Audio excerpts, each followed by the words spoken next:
just one of those things, like, I'm not ashamed of it. I'm not ashamed of my sexuality. I'm not ashamed of the sex that I have. I enjoy it very much. I enjoy sex. I have a good sex life, not afraid to say that. I suppose I'm not the sort of person who's in anything less than a good sex life. In this day and age, people are having sex younger and younger. There's more and more sex on TV, in music. Me and the guy making out on the rugby pitch. You and I are basically kinky besties at this point. Some edge play includes blood, knives, needles, electro, fire, and consensual non-consent, all that sort of thing. Well, I mean, the way that I see sex and consent is quite simple. Don't get some until you get some. That's true. My life is a porn. I just don't film it.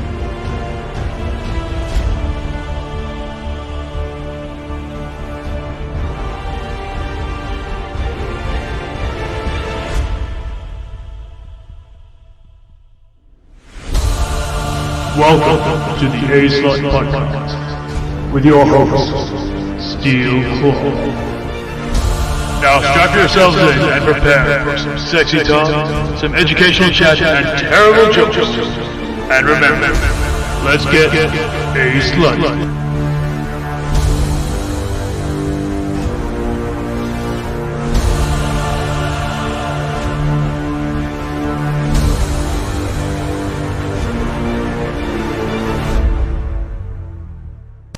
Hey everybody, and welcome to another episode of the A-Slut podcast. I really hope you guys liked that new intro. It was inspired by one of the guests this week, actually, by Mr. H himself, who came up with the new nickname for myself, the Steel Claw. And there's a great story around that, the fact that I use steel claws a lot of the time when I'm playing as part of that. So that was really, really cool and really clever of him. Give me your feedback on it. I want to know what you guys think of it. Is it a wee bit too much? Is it, just a wee bit silly? Let me know. I'm curious to hear about it. So Mr. H is from the Bedhoppers at Bedhoppers UK. I met up with them in Sydney, as we talked about in the last episode, and got to know them quite well. And because there's a little bit of a celebration around this episode, I've been podcasting for 1 year, guys. This is my 1 year anniversary for podcasting. I put it out there to try and find somebody to have a chat to for it. And honestly, these amazing, amazing people, I will run out of superlatives talking about them. If I talk about them for any longer than 5 minutes, I will run out of superlatives. They're just really great, fantastic, fun people.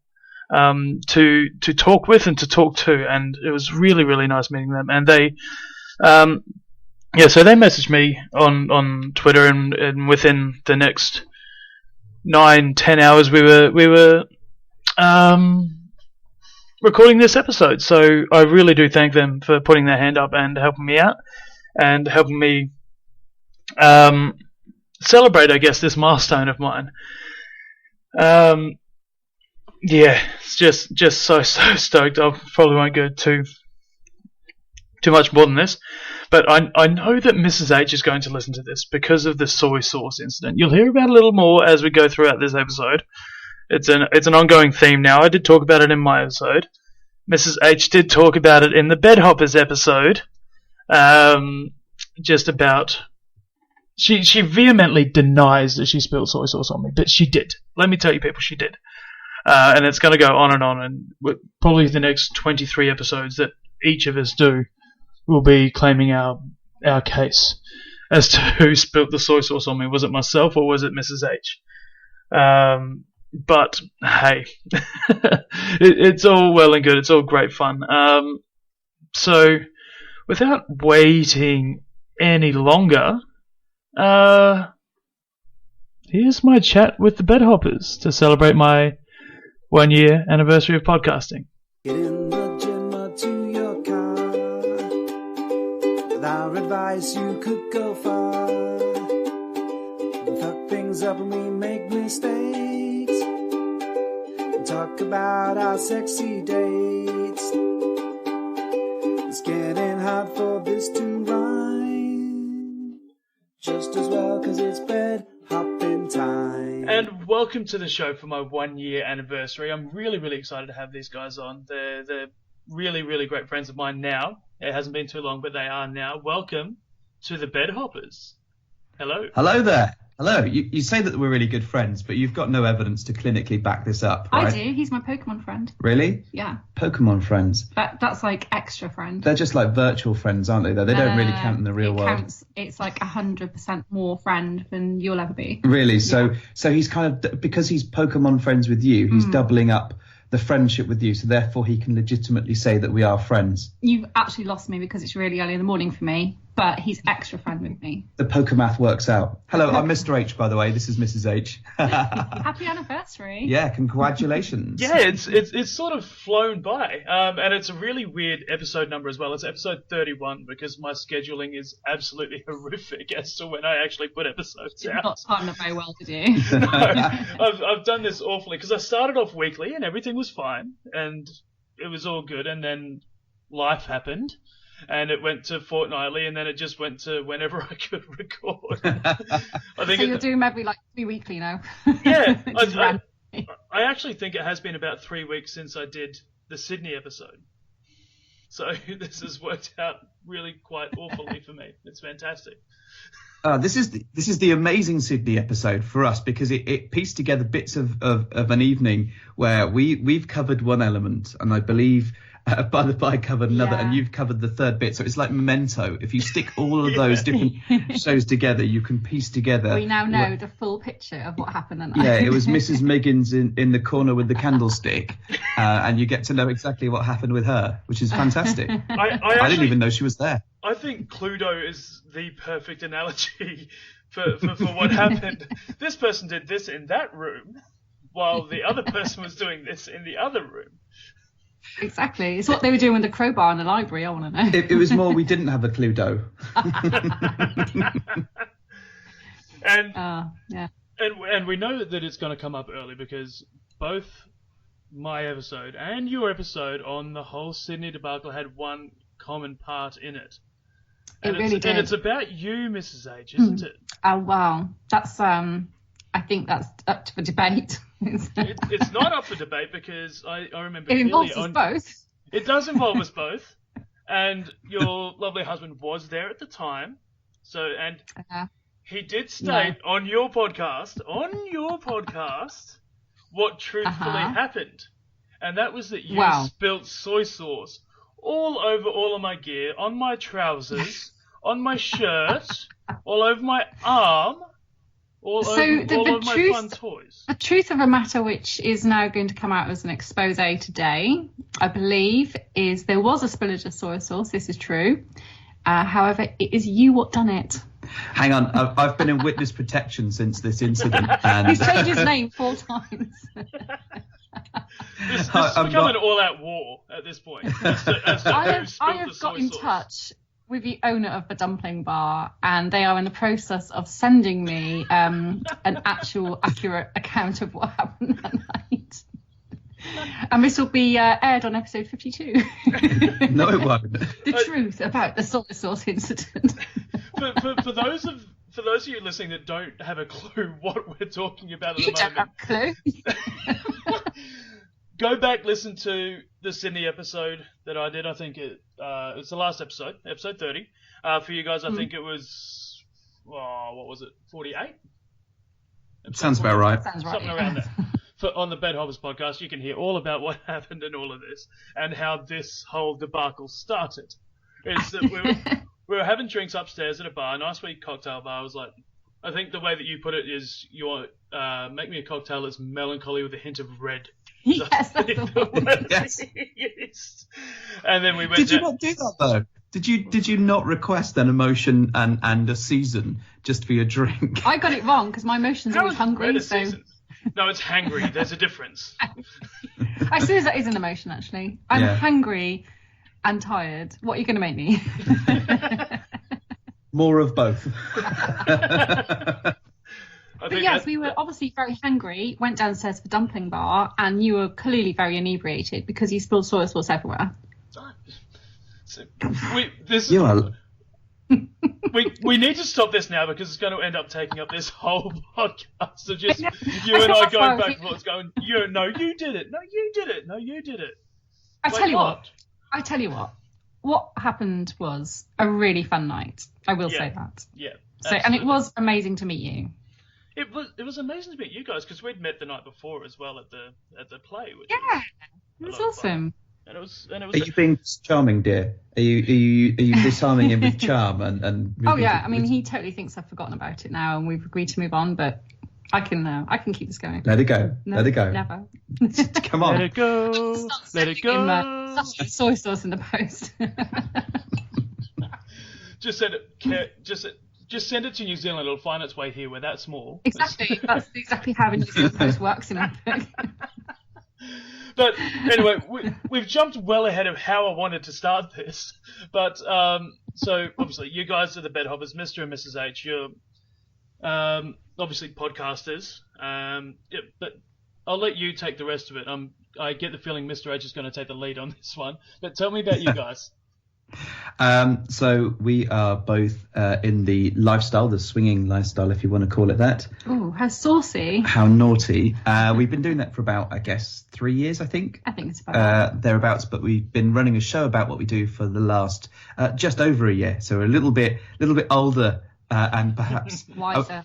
Yeah, but not more mature. Don't mistake that as Definitely not more mature. Exactly that. So we're based in the UK. We're on the south coast of that. So we've been having a variety of adventures and sort of really just putting ourselves out there, I suppose, and trying to explore some non-monogamy. We typically like to swap with couples. What else would you say, Mrs. H? I would say it's been really fun exploring the really positive aspects of what the lifestyle has to offer. So we've met some amazing people, and our adventures have pretty much always taken us to great, fantastic groups of people. Well, you say that quite often. There's been so much of our initial exploration was a complete fuck up. Oh, that was when we were learning the ropes. We're still learning the ropes. We still have moments where it goes wrong. That is very true. And there's always a new learning experience. So, I think what we're trying to do is trying to help people understand that actually the lifestyle can be a really fun and great place, but there's some pitfalls and some learnings along the way. So hopefully people will listen to what we get up to and think, and do it differently. Yeah, fucking hell, there's no way I'd do that. I'd do it much better than that. Those guys are idiots, and learn from what we've done. Yeah. Hopefully, but also hear the good stuff, the meeting awesome people like yourself, and actually, that was good, wasn't it? Right, smooth. And that those friends and those communities and all that stuff makes it, and the experiences make it worthwhile. So what we found in the UK is that it's all, there's one major site that people go to, and that's called fabswingers.com. We're not affiliated with it. It's just that it's the main one that everybody uses. And it feels like it was designed back in the early 80s. Yeah, the late 80s, I think. Late 80s. Yeah, late 80s. That sort of Captain Marvel era sort of websites that you would have seen if you watched that Marvel film. The MySpace and all that sort of stuff. It feels like it grew up in that. It didn't grow up. It was just born and birthed and never changed from that moment onwards. So we like to try and help people navigate that space and talk about the fact that it's not as great as it should be, and just really give people some hints and tips for sort of getting through life. Yeah, I think what we've also done though is we, as a friendship as well, we've explored some of the kind of emotional stuff that comes out of all the stuff we do. Yeah, that's true. So you're not always prepared for some of the emotional backlash that you get from some of the things you do, and sometimes they come out of left field and they really sort of like take the rug out from under you, and it's really useful to sit down and kind of chat about that as a couple, and hopefully other people will gain a little bit of clarity as well from that. It's been interesting because when we started I was very, Mrs. H brought this topic up, and I went into full research mode. I like to Batman things quite significantly, and I'll go and do a lot of research, think about every angle that's going to happen, and then then that helps me deal with whatever might happen emotionally during whatever experiences that we have, and to prepare for that. And as we've gone on, we very much our early days was me making a tit of myself, and then what we found as we've explored changed? things. Well, now I make slightly less, like about 8.5% less of a tit of myself. His tit is just more public now. You've gone from a double D to a D. Yeah, exactly. I've lost a tiny bit of tit weight, and then we found that the emotional bits have actually come from surprising other places. So we've recently been talking about Mrs. H having a couple of moments and encountering like body image, I guess. Yeah, body image or jealousy's come up a couple of times, and these are all very human things, and actually it's been an interesting dynamic, not necessarily a shift, but actually the fact that we've both gone through very similar issues but at different times in that journey and with different people. We like to explore that, and we found that the podcast itself is a really good way of us just chatting that through ourselves and forcing us to sit down and do it. Not that we wouldn't, but it's a good focuser for that, and then sharing it with everybody else, because there's nothing like chucking your private life all over the interwebs. But it's nice that people reach out to us off the back of that and are really sort of open and honest about how they're feeling too. So it's nice to find common ground with people and realise you're not alone when you sometimes feel this way about what you're doing. It's never enough to make us think, oh God, let's not do this again. But what we like to do is maybe pick ourselves up and do it differently, or learn from it and then move on. And we find that other people will reach out to us and say, this is so helpful. It's so good that other people feel this way too. So that's been amazing, isn't it? What I find really interesting with all of that is that you said that there was a lot of, I guess, for lack of a better term, pitfalls when you first started out your journey into the lifestyle. I think there's a lot of people who would come across one of those pitfalls and sort of stay in that sort of, for lack of a better term, that gap, and not be able to move out and really express themselves and go further with that journey. Has sort of gone, oh crap, no, this isn't for me. But you guys have been able to work through it, and through the communication that you've had and continual communication, been able to work through it and improve, for lack of a better term, again, both your relationship and the experiences that you're having because of that, right? Yeah, it's been an interesting one, because we've had a couple of moments, especially early on, where things have gone wrong, and we've sat down seriously about, do we pull the plug, and do we is this not for us? And but fortunately, I think we were quite lucky in that we had some quite positive experiences as well, quite early on, that, or at least glimpses into what a positive experience might feel like, and actually the motivator of getting to that point again, or exploring what that might feel like in more detail, was more than enough for us to sort of plug away at it. Some of the things that happened have been, actually at the time, they're horrific. They you meet people that are, sometimes they're just not nice people, or sometimes the situation's awful, or your reaction is very, very real. But when you look back at it, when you take a step back, and then, especially if you record a story about it, then you start to realize that actually it's pretty funny, or it's a bit different, or it's not as bad as you thought, and therefore you can apply that lens to it. I mean, the one that Mrs. H always points everybody to on our show is episode 8, which is Chundermuff, what she calls the Chundermuff incident, and that's where I was sick in a sex club. And not just sick, but very nearly sick whilst I was going down another lady, and that's as a statement, that's horrific, and I get that, and it's a horrible thing, and it shows, at the time I was clearly drinking, which doesn't help, and that was very much linked to me being ill. But actually, when we start to unpick what happened, it's pretty funny as a story to tell. It really is. It's not one I'm proud of, but actually there's a lot of learning in it, and it. From the whole reason as to why I drunk quite a lot, we unpicked that. I was upset about the fact that, we had to change hotels. I wasn't in the right mental space for it. It was a perfect storm, wasn't it? Of which made me drink, culminating in this outcome. And as a story, looking back, that's really funny. I mean, it's a story that contractually obliged to tell pretty much every couple we run into. But, you know, if that's like the biggest fuck up you can like encounter, then brilliant. Well, yeah, but it's an interesting story to kind of go, well, you need to be in the right space. Don't drink too much. Make sure that both you and your partner are into the same people. Yeah. It's like, don't be a twat. Don't have a wife I know that's a general late. life story, but I think I fail on that one. What, don't be a twat. Well, what we need is like one of those Ghostbusters, what are they called? Like the spectral detectors. Like it's like a twatometer. And if it starts beeping, you're like, shit, I better rein myself back in. But the just problem on with that note, is, though, how much would that go off the scale if somebody tips soy sauce all over you? I think so. Well, then I get my lie detector out. Well, this is the thing. So I think that the twatometer, it wouldn't go off until they were vehemently denying it afterwards. So I think, an accident's an accident. It happens, but it's the application of what you learn. Cannot argue with science. And, to be fair, it's just as well it was a black suit, really, wasn't it? I mean, had it been some Navy. Navy, but had it been a man from Del Monte white, creased linen. But you know what? The worst part about that, I was thinking about wearing something like that too. So I'm glad I didn't. You have to take comfort from the fact you just got to take the suit off. Yes. Problem solved. Is this your new technique? So we rock up to a date and Mrs. H takes a glass of red wine, just throws it at them. And, oops, no. Sorry. You were so clumsy. Why didn't you take it off? The worst part about that is I can envisage that happening. I'm going to try it this weekend. No, you're not going to try it this weekend. No, you're not.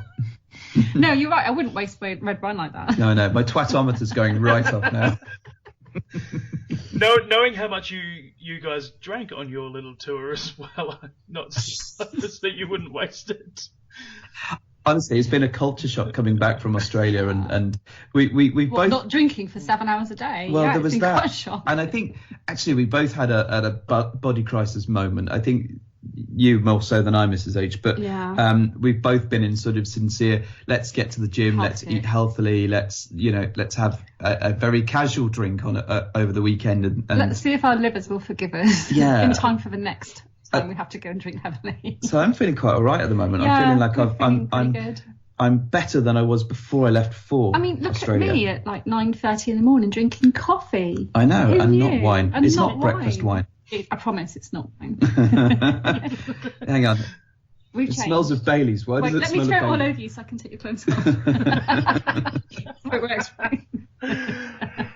We'll be right back. Hold, please. Absolutely magnificent. So we've gotten well off topic once again. I don't know if I know, Mrs. H, you haven't listened to an episode of this because you don't, but none of my episodes go according to plan. They just sort of fly all over the place and I go off topic. So that's what's happened again just now, which is absolutely fine. And I've forgotten completely what we were talking about, which is even better. If it helps you at all, she has listened to at least one episode. This is true. Because she thought her name might be mentioned. Yes. It was the great soy sauce incident. I had to listen to it to make sure there was no lies being told about me. And I'm disappointed to find that there were many lies. So. Well, it's just. I think it's really just the fact that you like hearing your own name being mentioned. Is it was one of the lies the part where I said that you were wonderful? No. But you didn't say that enough. Good grief! I said plenty of nice things, and then I mentioned the soy sauce, and that, I think for you that's where it all went downhill. It all unravelled faster than a Primark jumper. I'll be honest. I'm going to remedy this at some point. She literally stopped playing Pokemon, put the phone down in the car, and went, right. Like she could go anywhere or do anything because I was driving, so she just literally put her phone down. Contain my rage when I was on the A34. I think that's the most surprising part is that she's put her phone down, turned Pokemon Go off, and put the phone down. Plus, he was driving too fast for me to do any poker stops, so there's that. It was like an impotent rage, though. It was never going to go anywhere. Yeah. And plus, you know what? You're too nice a person to be angry for so long, so. I am lovely. Yeah. And modest and humble. Hey, I learned that from you. Forward to our paths crossing again. I really do. Thanks for subscribing to my Being Humble site. Wasn't that? I'm sure there's a song in that somewhere. There's a song in pretty much everything I'm doing. True. Oh, goodness me. What I did want to talk about, and because I always find this really quite interesting, everybody has their own sort of process before going to a play party or out to a club or meeting somebody new or going on a date. Do you guys have anything like that, like a set sort of routine to help you get in the mind space or anything like that? We do. And we do. We also have some practical measures, like Mr. H making me get ready for like 3 hours before we have to leave. No. Now, we've talked about that. You've talked about that on the last podcast when you were trying to get to OSS. So Mrs. H likes to have a good 2 hours to get ready, like a 2 hour minimum. I like getting ready in a nice way with like a nice drink and some music and like feeling like I can like take my time choosing what I'm going to wear. No one likes to just like have to go and throw something on and like feel like you're not prepared for something. So that's part of my mind space, actually. But the reality is that okay, so it's 2 hours.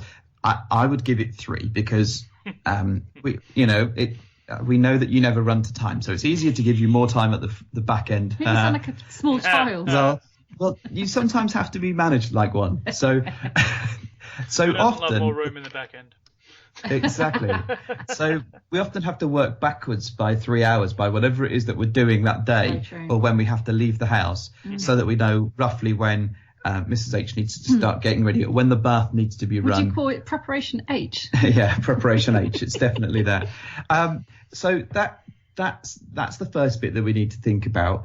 I generally like to have some sort of naughty times on the day. So if we are going to play, then we're really connected. We've got that sort of physical aspect. Not cleaning the pipes then. I am cleaning the pipes as well. That also helps.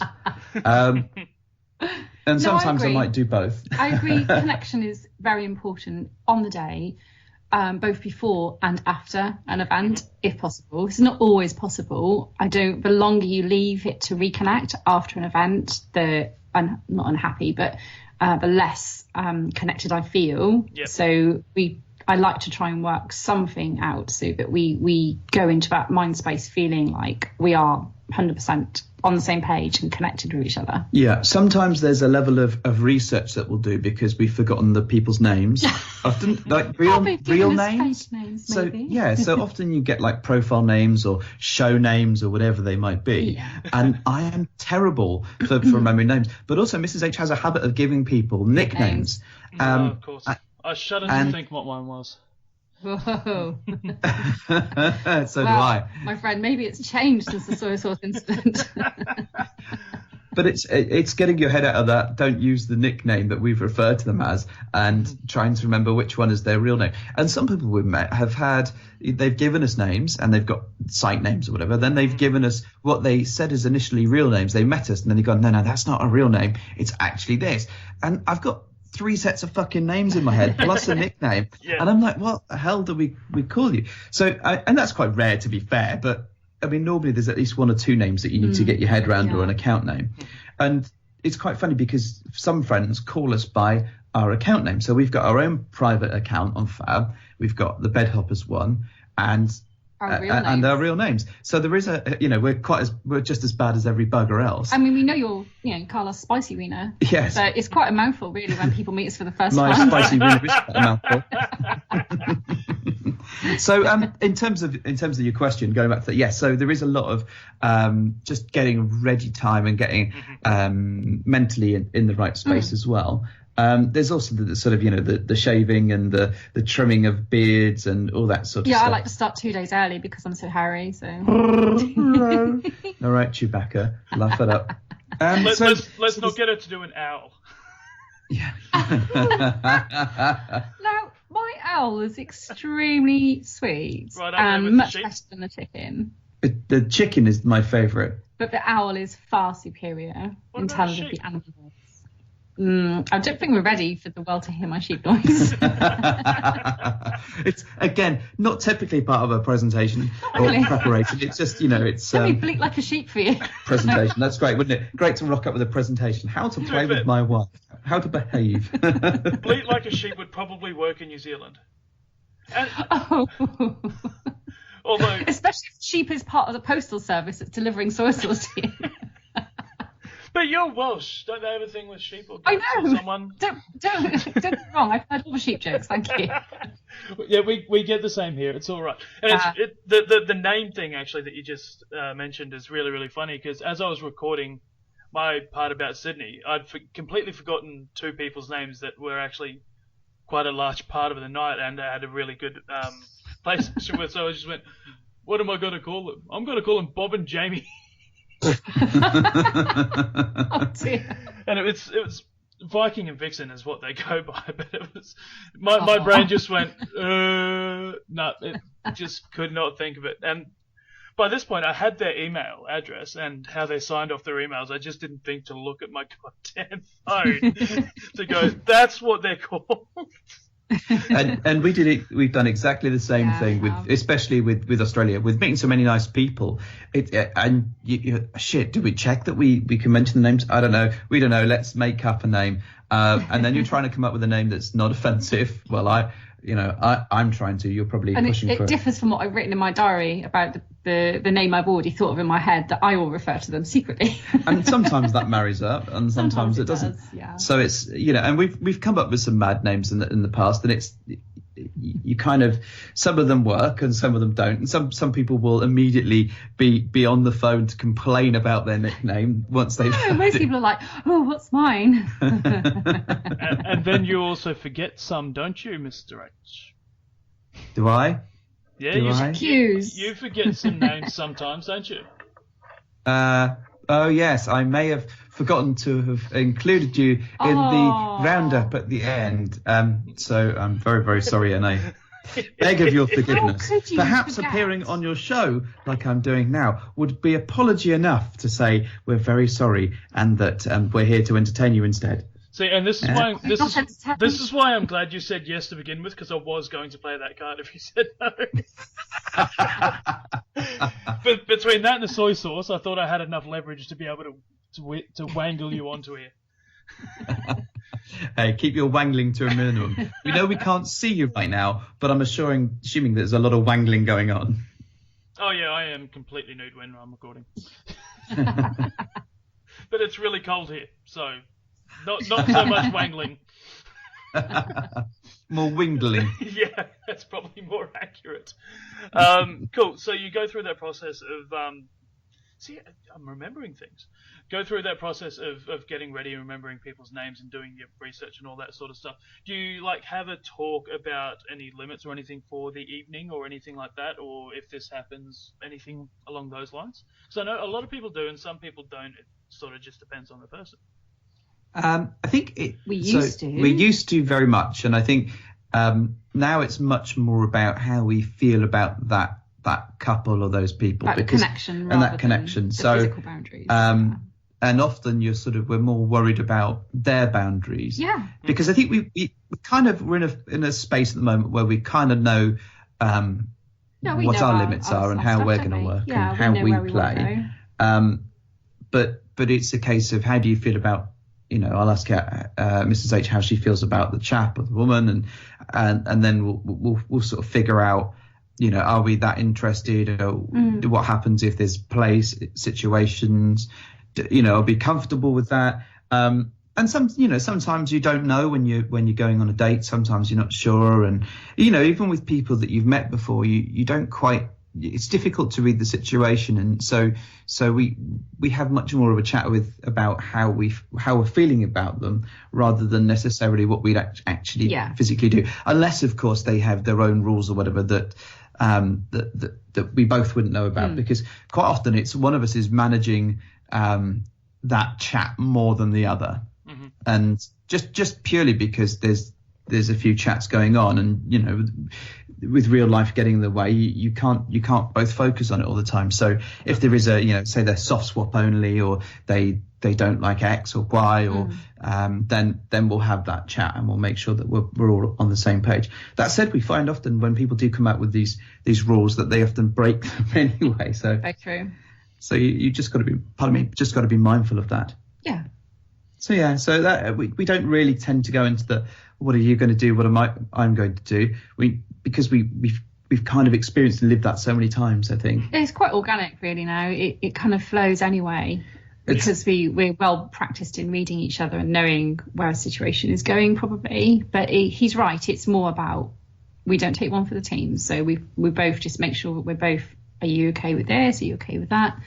And we'll just see what happens. I think the other thing to think about is actually that we enjoy the flirting and the conversation and the building a relationship with people as much as any sort of bonus naughty time. Yeah. So quite often our focus is on let's not worry about some of that stuff. Yeah, I know, right?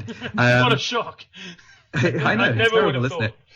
No, but then, you know, if you're so worried about the other stuff, then you probably won't actually get to it, because the way that you feel is going to come across, it's going to not feel very natural. Whereas if you're invested in talking to somebody and having a chat with them and getting to know them and sort of expressing what you're thinking, all this sort of stuff, then actually that becomes a lot more fun. And if the bonus naughty stuff comes at the end, great.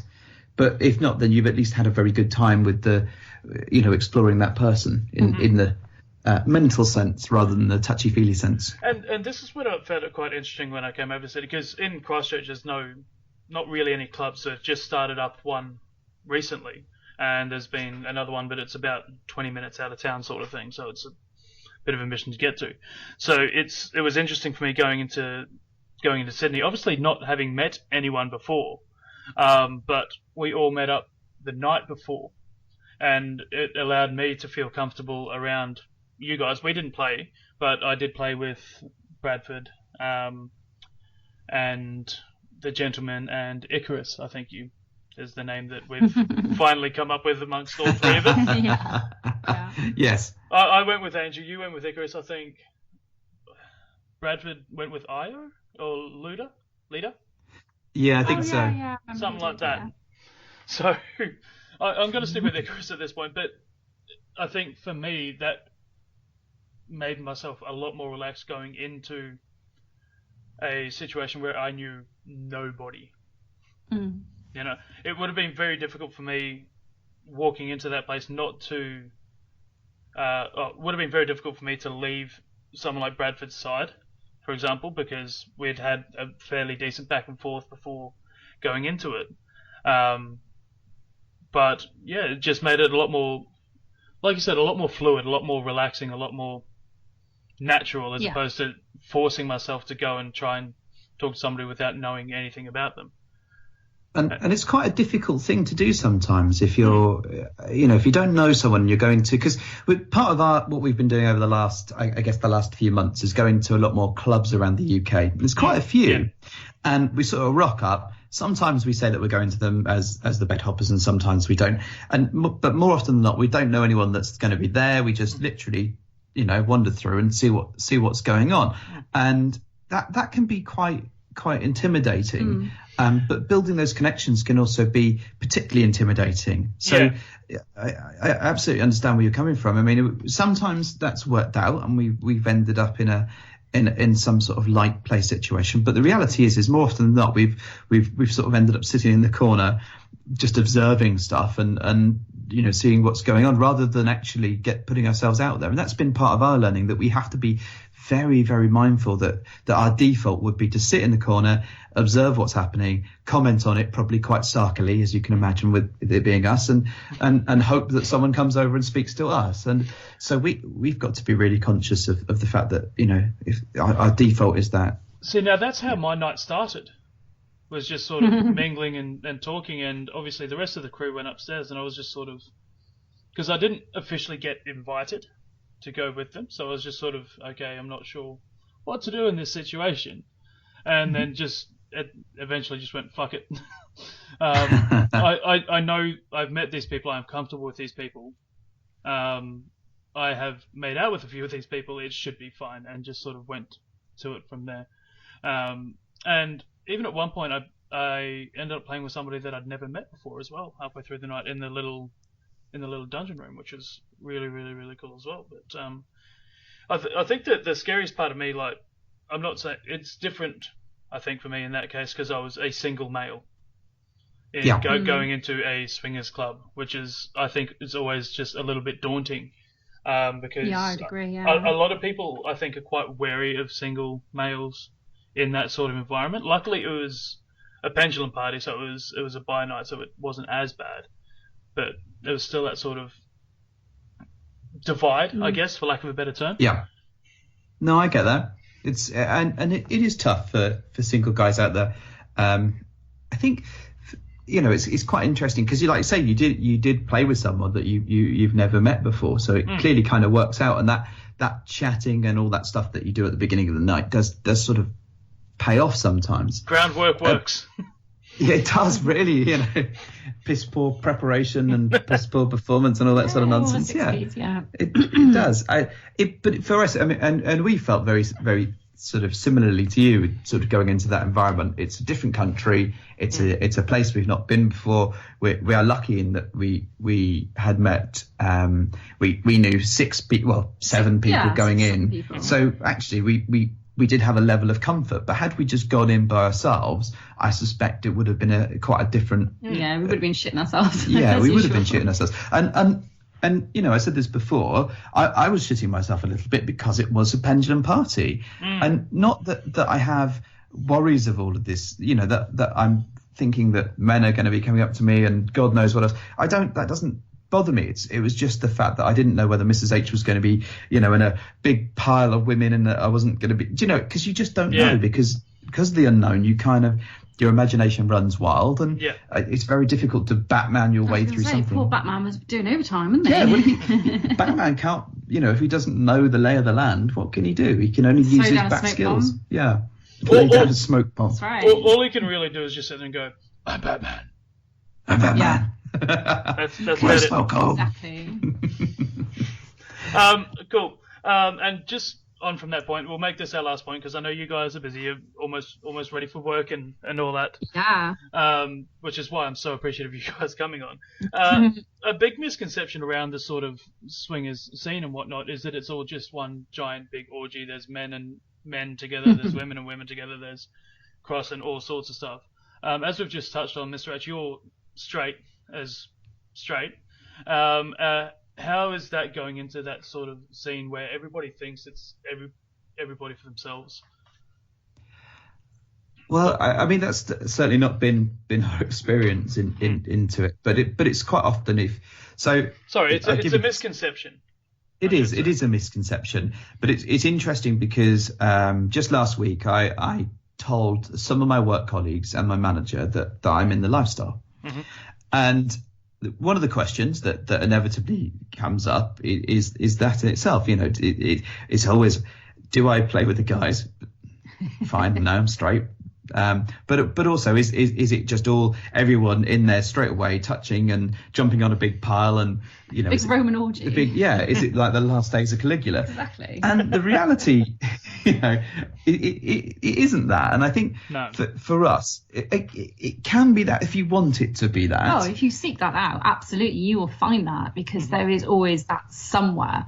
But we typically look for that environment because that's not us. Well, I think our education in this world, I guess, has been the podcasts that came before us, and actually the way they've explained things and the way they've set some of those scenes really helped us kind of get over that worry that it wasn't going to be just one big free for all.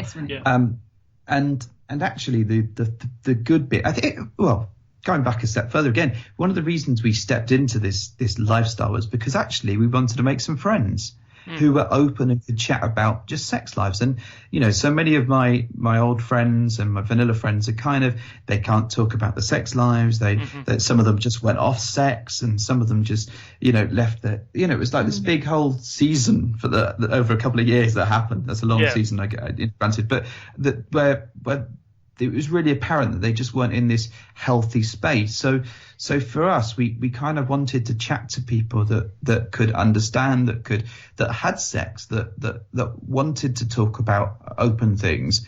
And actually, we felt that the lifestyle could really give us that opportunity to build some really great relationships. And we've been incredibly fortunate because actually it has. We not that long ago we found a great couple through Reddit of all places that live a couple of miles down the road, which is fab. Brilliant. And met fantastic podcasters, and yourself. And I'm glad I'm included in that one. Exactly. And and people that we've met on our travels, and actually much of that friendship and that being in the same boat or sharing the same experiences, or at least similar ones and mindsets, has been really great. We've actually found people that we talk to every day on Kick. So whilst they don't live, that we can't go and visit them straight away, we're actually traveling across the world to meet these people because of the relationships, not because of the sex, although that can be a bonus.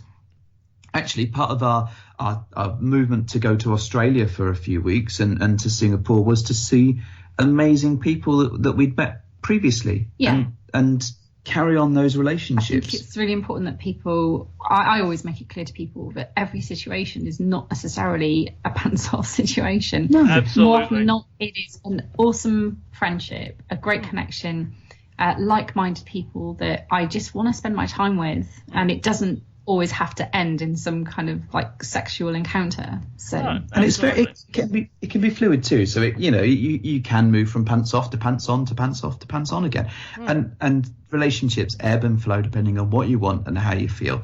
And we totally get that. There's couples that we've played with that we wouldn't want to play with again, but actually that we love very dearly and would gladly sit down and have a bite to eat. We value the friendship still. And have 8 glasses of wine and just catch up with them. So it's a minimum 8 glasses apparently. So there is that very, very real connection piece that, in fact, and we were talking about this just the other day actually.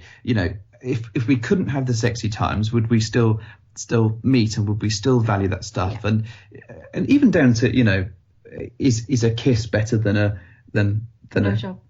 Yeah, well, better than sex sometimes. And our sort of vague conclusion, in the way that only we can vaguely conclude something, was that actually the relationships are probably more important, and the flirting, the openness is where we get the most value. But actually the sexy time is a nice bonus / boner. And this takes me back to one of my favorite things. I can't remember where it's from, but I remember hearing a quote about my favorite thing is not the kiss itself, it's that moment just before the kiss where you're savoring what's happening there, and it's the promise of what's to come, sort of thing. I want to say it's a Marilyn Monroe thing, but I don't think it is. No. But I don't think it is. Yeah. But it's that sort of thing where you're savoring what isn't there, for lack of a better term, but it's such a tangible thing that's happening. It's its own. It's its own part. I'm weird, okay? you know this. Yeah, so are we. So that that's why we're able to chat in this delightfully friendly way. I absolutely agree, and I think that it's just that moment before the kiss, or it's that little spark, and actually that's much more interesting quite often than the sexy times that follow. Yeah, it's the butterflies in the stomach moment that you get with a first kiss in any situation, when the chemistry's building and your adrenaline rushes there, and it's all that thrill of a chase where you kind of like, it's leading up to something that in your head is never going to be repeated again, and that's actually quite powerful. And maybe that's what happened with Chundabuff. It was just butterflies in my tummy that triggered a level of being sick. sick. Your mouth, into her mouth. Yeah. And on that note of Chundabuff, we will close it off there, because like I said, you guys have work. I need to get to bed because I am up for work in about 6 hours myself. But thank you so much for coming on and having a chat. And it's always great talking to you guys, even if it's on Twitter or anything. It's a pleasure for me. Thank you very much. It's been really nice being here, and it's been really nice to catch up with you again. So glad that we can shoot the shit. Hopefully we can do it again really soon. I hope so too. Thank you very much.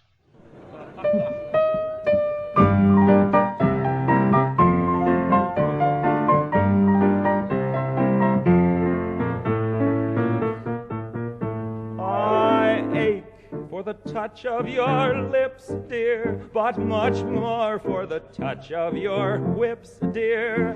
You can raise welts like nobody else as we dance to the masochism tango.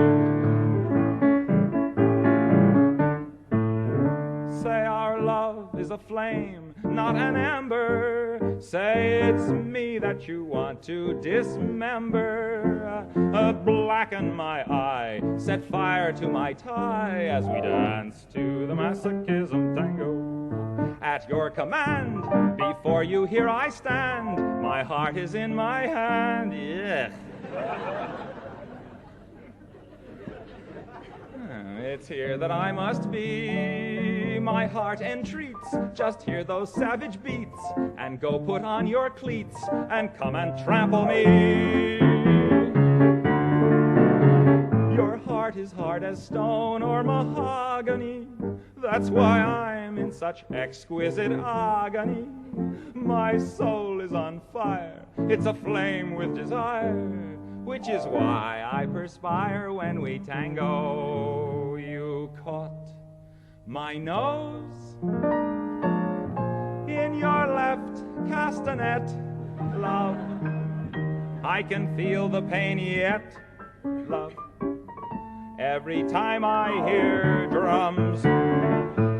And I envy the rose that you held in your teeth, love, with the thorns underneath, love, sticking into your gums. Your eyes cast a spell that bewitches. The last time I needed 20 stitches to sew up the gash you made with your lash as we dance to the masochism tango. Bash in my brain and make me scream with pain, then kick me once again and say we'll never part.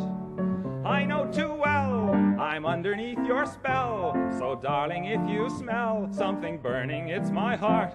Won't you take your cigarette from its holder and burn your initials in my shoulder? Fracture my spine and swear that you're mine as we dance to the massacre.